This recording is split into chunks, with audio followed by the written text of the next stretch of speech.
We're out here in the Little Cahaba River at a place that is locally known as Lily Heaven. It's one of the most, I'd say, thickest stands of Cahaba lilies in the universe. The Cahaba lily is a beautiful and showy plant that grows in the middle of streams all across, historically across Alabama, Georgia, and South Carolina. It seems to require habitat in the center of the streams that we call shoals. Shoals are maintained by the natural flows in a river and stream, where the water is usually a little bit faster than the surrounding area.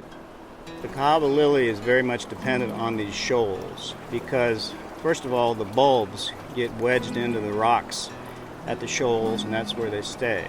Secondly, the seeds, which are very, very heavy, will fall from the mother plant down into the rocks around that plant, and that's where they sprout and grow. A population of Cahaba lilies like this one forms a unique habitat in that it's a vertical habitat. It's a place where organisms like hummingbirds might hang out or dragonflies might rest. It's a unique situation for a plant to occupy, and it makes for a unique situation for animals as well. A whole suite of plants and animals are dependent on this habitat. Fishes spawn on the rocky shoal habitat. Snails thrive. Mussels live here, crayfish as well.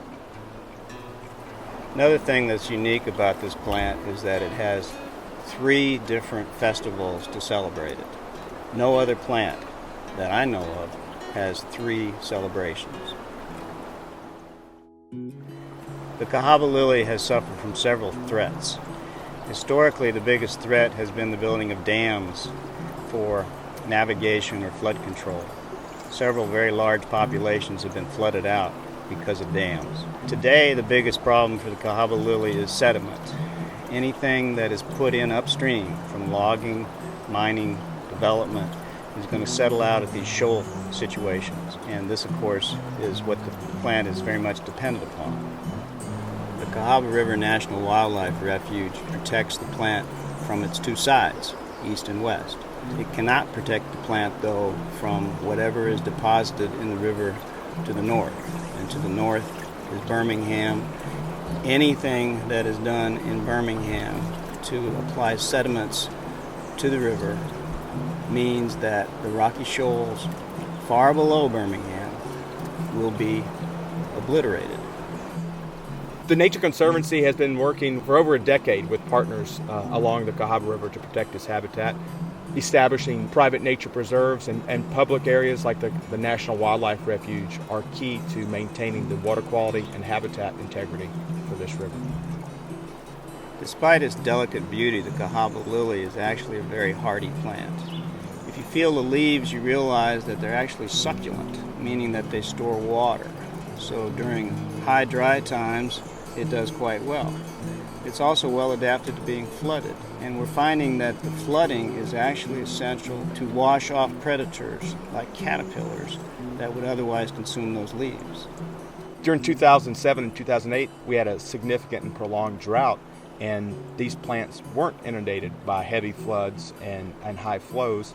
And the Spanish moth, which normally lays its eggs on terrestrial plants, flew out and laid its eggs on these Cahaba lilies, and the eggs transformed into a caterpillar known as the convict caterpillar. And the convict caterpillar was observed consuming the leaves, the flowers, the buds, and doing quite a bit of damage.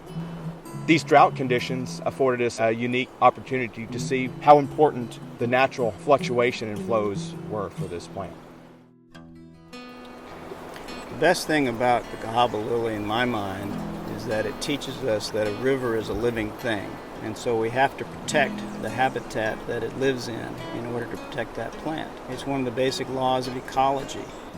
I really encourage folks to come out and visit these lilies. The Cahaba River and these protected shoal habitats are unique now because we've lost so many of these similar habitats across the southeastern U.S. It makes this a real destination to come visit and experience something that is a beauty.